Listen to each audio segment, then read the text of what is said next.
खुलुमबाय बयखौबो फिन खनसे गोदान भिडिअ बरायलायबाय। लोगोफोर दिनै नोंथांमोननि गेजेराव माखासे गोनांथार आपडेटखौ शेयार खालामनो थाखाय दिनै भिडिअखौ लाबोनाय जालायबाय। आसा खालामो नोंथांमोना भिडिअखौ जोबजासिम नायलांगोन आरो जोबजासिम नायलांब्ला थारैनो नोंथांमोना बुजिगोन। इउनाइटेड फार्म एक्स एनडिबि बिथांमोना आसामनि CM मानगोनां हिमन्त बिश्व शर्मा सारजों बा मामाजों माखासे गोबांथार बर'नि जेंना आरो गिबिसिनावनो बारग' NDFBफोरनि जे जोबथेसालियाव जोबनानै दोनजानाय बिथांमोननि सायाव केस उइथड्र खालामनायनि गोबां बाथ्रा सावरायहैदों होननानै मिथि मोनदों आरो बिथांमोननि सिगाङाव आसामनि CM सारा फैबाय थानाय समाव गासैबो NDFBफोरनि केसखौ उइथड्र खालामनो बा गासैखौबो सल्भ खालामनो थाखाय थांखि लादों होननानै माखासे दैदेनगिरि जाय इउनाइटेड फार्म एक्स एनडिबिनि दैदेनगिरि सार बिथांमोना फोरमायदों। नोंथांमोना नैबे आपडेटखौ नायोब्ला थारैनो बुजि मोनगोन। एक्स एनडिबि आरो आसामनि गिबि मन्त्रि मानगोनां डक्टर हिमन्त बिश्व शर्मा सारजों जोङो जोंनि माखासे प्रब्लेमफोरखौ लानानै जोङो सावरायनाय जादों आरो बेनि सिगांनो जों बुंनो लुबैदों जि मैयासो भुटाननिफ्राय गबोनाय जोंनि लोगोफोर सा 6 बिथांमोनखौ जोङो इउनाइटेड फराम एक्स एनडिबिनिफ्राय बरायनानै लाग्रोयो। दायो जोङो बेखौनो फोरमायनो सानदों दिनै जोंनि जि एक्स एनडिबिनि समस्या बेखौ लानानै जों जि सावरायबाय बेवहाय गिबियाव जों केसखौनो सावरायनाय जादों। बेसेबांनाखि NIA केसआव दङ बिथांमोना दिनै 2 डेथ पेनाल्टि मोननानै दङ, 7 लाइफ इमप्रिजनमेन्ट मोननानै दङ। बेनि अनगायैबो गासै 50 NIAआव दिनै जेल जानांबाय थादों। दा बिथांमोननि केसखौ बोरैबा उइथड्र खालामनो हागोन आरो बेखौ सेन्ट्रेलनिफ्राय स्टेटआव लाबोनानै बोरै थाबैनो फोजोबनो हागोन बिनि सायाव मोनसे राहा लामा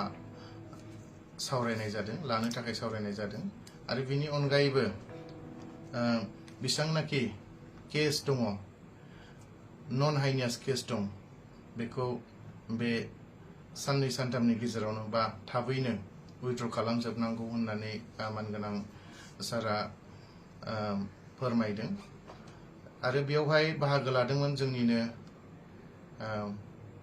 आसामनि ADGP मानगोनां हेरेनाथ सारबो दङमोन। दा बिदि हिसाबै बेसेबांनाखि जोंनि आसामनि अनगायै अरुणाचल, मेघालय आरो नागालेण्ड बेयाव बेसेबांनाखि जोंनि केसफोर दङ। दा बे केस थानाय हिसाबै जोंहा गोबांथार प्रब्लेमाव गोलैबाय थायो गुबुन स्टेटआव थांनानै केस सालायहैनो थाखाय, मानो होनबा जोंहा थाखा फैसा गैया। बिनि थाखायनो जों दिनै खावलायदों मानगोनां CM सारखौ जे बेखौ स्टेटआव लाबोनानै केसखौ फोजोबनांगौ होननानै। दा बेखौ जोंनि खावलायनाय बायदि मानगोनां CM सारा बेखौ स्टेटआव लाबोनानै थाबैनो फोजोबनाय जाथोंसै होननानै जोंनो खोथा होदों। बेनि अनगायैबो माथियासनि जि एक्स ग्रेसियानि जि भेरिफिकेसन बेखौ थाबैनो खालामजोबनानै थाबैनो होजोबनाय जाथोंसै होननानै बिथाङा जोंनो खोथा होदों आरो बेनि अनगायैबो बेसेबांनाखि जोंहा बैसो दंबावो जायफ्रा बैसो दङ बिथांमोनखौ पेरामिलिटारियाव जिखुनु SSBआनो जा बा CISFआनो जा, आसाम राइफलानो जा, BSFआनो जा बेवहाय थिसननाय जाथोंसै होननानै बिथाङा जोंनो फोरमायदों। बेनि अनगायैबो स्टेटआनो जा BTRआनो जा बेयाव बेसेबांनाखि 3rd ग्रेड 4th ग्रेडआव दङ बेयावबो थिसननाय जाथोंसै होननानै बिथाङा जोंनो खोथा होनाय जादों। आरो बेनि अनगायैबो केसफोरनि सायाव बिजिरनो थाखाय बा सासे PP थिसननाय जाथोंसै होननानै बिथाङा जोंनो फोरमायदों। बेखिनियानो आरो बेनि अनगायैबो जोंहा गोबांथार गोमानानै दङ। जेरै भुटानाव अल क्लियार 2003आव जोंहा माखासे दैदेनगिरिफोर गोमानानै थाबोदों। दिनै जों आसा खालामदोंमोन मैया जि गबोदों बेयावनो बिथांमोननि महरखौ जों नुनो मोनगोन, नाथाय जों दिनै नुनो मोनाखिसै।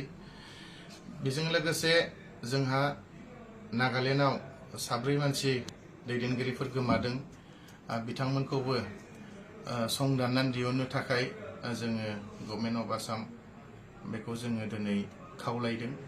बिथांमोना दंबा दं, गैयाबा गैया, बेखौ जोंनोहाय फोरमायनानै होनांगौ। बेखौ जोङो दिनैहाय मानगोनां सारनिसिम जोङो आपिल खालामदों। बेनि अनगायैबो जोंनि जि रिहेबिलिटेसन हार्डक'र हिसाबै 678 बेनि सायावबो जों सावरायदों आरो बेखौ डिसेम्बर मासाव होनाय जाथोंसै होननानै मानगोनां CM सारा जोंनो खोथा होदों। आरो बेनि अनगायैबो जेसेबांनाखि मिलिशिया दङ बिथांमोननोबो माबा मोनसे स्किमनि गेजेरजों, माबा मोनसे आसनिनि गेजेरजों बेखौ सुफुंनाय जाथोंसै होननानै दिनै मानगोनां CM सारा जोंनो खोथा होदों। आरो दिनै बेफोर जेसेबांनाखि सावरायनाय जादों, जेसेबांनाखि मोजां मिटिं जादों, जों मालाबाबो मोनफेरनो हायाखैमोन। बेनि थाखाय जोङो मानगोनां chief minister doctor Himanta Biswa Sharma सारखौ इउनाइटेड फराम अफ एक्सइकटिभनिफ्राय हाजासे हामबायहोनो, बेजों लोगोसे जि जोंखौ मानगोनां डक्टर हिमन्त बिश्व शर्मा सारनिसिम लांदों लामा दिन्थिगिरि मानगोनां जोंनिनो आसामनिनो स्पिकार, एसेम्ब्लिनि स्पिकार मानगोनां बिश्वजित दैमारी सार, बिथांखौबो जों हाजासे हामबाय होनो। मानो होनोबा बिथांनि दैदेननायावनो दिनै जोङो चिफ मिनिस्टारजों बेफोरनि सायाव जों गुवारै सावरायनो हादों आरो बिथाङाबो बे सावरायनायाव बाहागो लादोंमोन। बेनि थाखाय बिथांखौबो हाजासे जों हामबाय होनो आरो फैबाय थानाय समाव दिनै जेसेबांनाखि सावरायदों बियो थाबैनो जाफुंगोन होननानै जों आसा मिजिं खालामनानै दिनैनि जि बुंनाय नोंथाङा बे आपडेटखौ नुनानै बुजिबाय जानांगौ। आसा खालामो बयबो फैबाय थानाय समाव जे बे बुंनाय बायदि फार्म XNDB-नि जे आसा खालामनाय बे आसाया जाफुंगोन। बयबो बर' रायजो राजाफोरनि साननाया जाफुंगोन। फैबाय थानाय समाव गासैबो XNDB जाय बारग' NDB-फोरा दासिमबो जोबथेसालियाव जोबनानै दोनजादों, बिथांमोना गासिबो उदां अख्राङाव सफैनो हायो। बिनि थाखाय जों बयबो आर'ज खालामनांगौ गसाइनि खाथियाव। बेनो लोगोफोर, दिनै नोंथांमोननि गेजेराव बेखौनो आपडेटखौ शेयार खालामनो थाखाय दिनै भिडिअखौ लाबोनाय जादोंमोन। उननि भिडिअआव लोगो मोनगोन लोगोफोर। टाटा बाय बाय।